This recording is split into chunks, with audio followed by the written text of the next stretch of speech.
this one's wife. William the Conqueror. Watch out, Sussexes. Hello, I'm H.G. Tudor.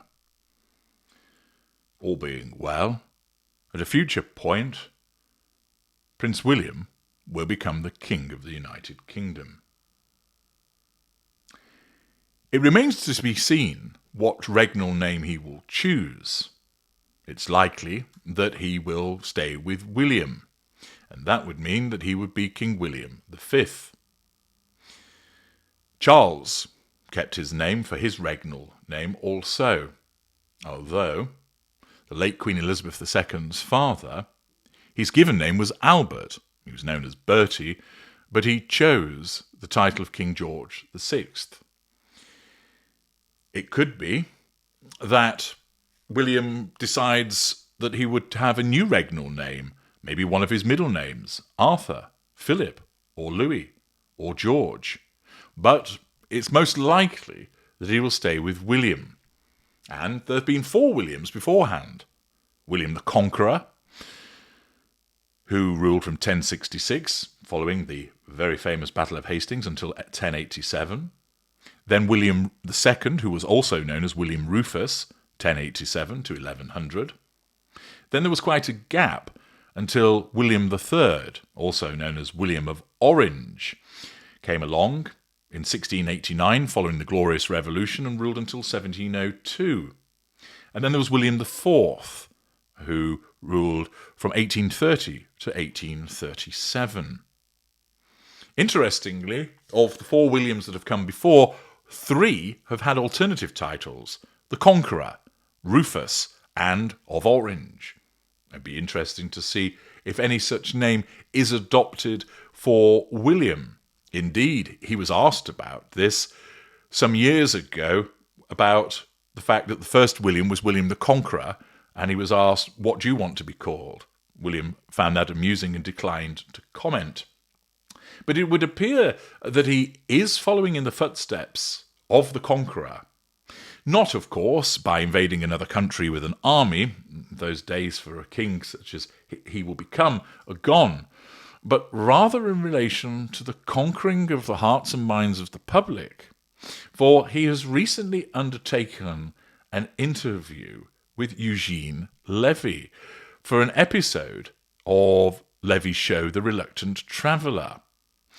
And as a consequence of this interview, it demonstrates what appears to be a concerted effort on the part of William to humanize the monarchy further, but it also looks as if there's trouble ahead for the Sussexes. The future king is whizzing around the quadrangle at Windsor Castle on a scooter. His grandmother was known to ride a horse within the grounds, but the Prince of Wales prefers his motorised wheels, writes Kate Mancy for The Times. It's an interesting and entirely on-brand way for William to deliver his idea of what a modern monarchy means to him. It is change. It's safe to say that change is on my agenda, William says. Change for good. And I embrace that, and I enjoy that. I don't fear it.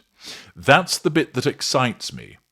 Not overly radical change, but changes that I think I need to happen. This was part of perhaps his most insightful interview about kingship yet, given to Eugene Levy, the Canadian comedy actor. Back in February, William agreed to film an episode of The Reluctant Traveller, Levy's Apple Plus programme. This time, the actor is ticking off items on his bucket list, one of which is to get as close as possible to the royal family. Was getting drunk with Prince William on your bucket list? William asks as he suggests a trip to the pub on a dog walk round the Windsor estate. Levy laughs and replies, "Well, that's the bucket." Earlier in the programme, a hand-signed note from William is delivered to the royal suite at the Goring Hotel, inviting Levy to visit Windsor, where the future king will act as a tour guide. During the 42-minute episode, the revelations from William come faster than the prince on a scooter. We learn that Kate's cancer treatment overwhelmed William in a way that being king no longer does. He's often late for meetings, hence the scooter. He and Kate do not let any of their children have mobile phones. They're very strict about that. William is bad at history. Prince George, meanwhile, remembers all the dates. And Queen Elizabeth preferred to have her portrait painted rather than being photographed. However, what we learn most of all is that when William talks about transforming the royal family, he's not just talking about the firm, as Prince Philip called it, but the family in the nuclear sense. Offering a window into his parents' divorce when he was young, William says, "I know that the drama and the stress when you're small really affects you when you're older, but you take that and you learn from it, and you try and make sure you don't do the same mistakes as your parents." What William wants is a world and a job that actually does impact people's lives for the better, while hoping that we don't go back to some of the practices in the past that Harry and I had to grow up in. Interestingly, and I don't need to go through the whole of the interview because it's quite lengthy, but it demonstrates the normal traits that William exhibits in terms of the fact that he clearly has emotional empathy, that he has both narcissistic and empathic traits, that he doesn't suffer fools gladly, that he doesn't experience the addiction to the narcissist in the way that the empath does, that he is capable of seeing poor behaviour and calling it out, and that he comes across as particularly grounded. And the references to family and change certainly demonstrate a warning shot being fired in the direction of the Sussexes. It's well known that when this one's wife made her unsubstantiated allegations about racism within the royal family, William's rage was palpable, that his anger when he was spoken to the following day after the Oprah interview took place, that he stated, "We are very much not a racist family," and you could see that he was fighting to contain his anger.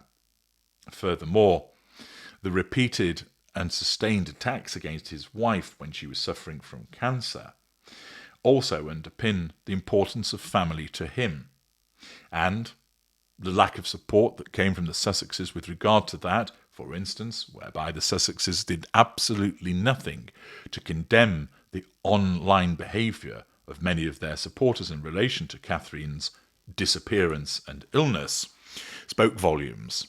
The fact, as we know, that the Sussexes hold themselves out as defenders of the oppressed in an online environment and then remain silent when their sister-in-law is the very victim of such behaviour speaks volumes about the self-absorbed behaviour of Harry and the absence of emotional empathy on the part of this one's wife, a fact that has not gone unnoticed by Prince William.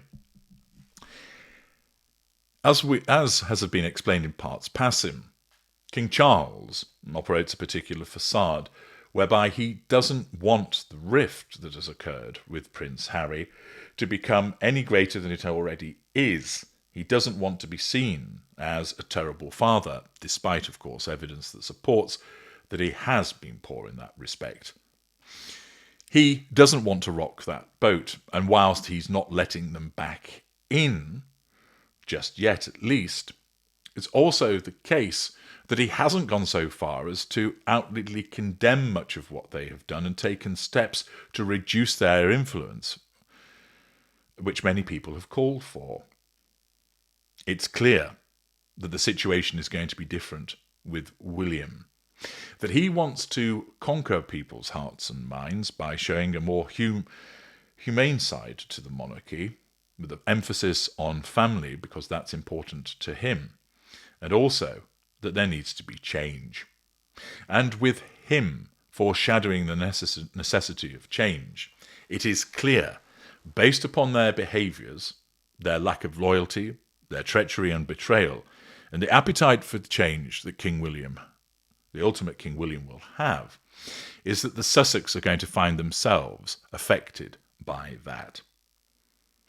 Unlike the preservation of the facade with Charles, William has no need to do so, and therefore, when he gets himself in the position of kingship, he will want to effect those changes, and that will clearly impact upon the Sussexes by making it clear that they are nothing to do with the royal family.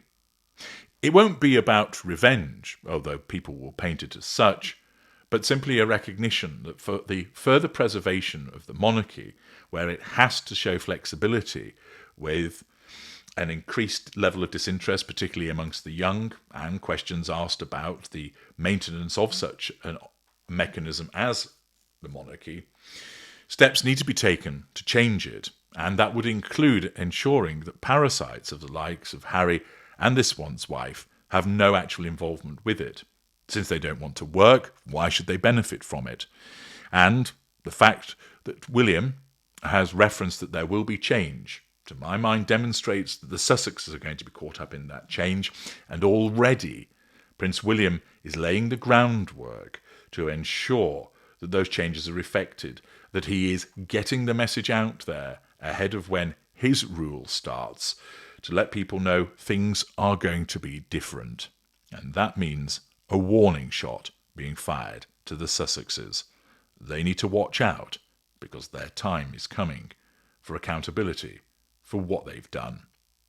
I'm H.G. Tudor. Thank you for listening.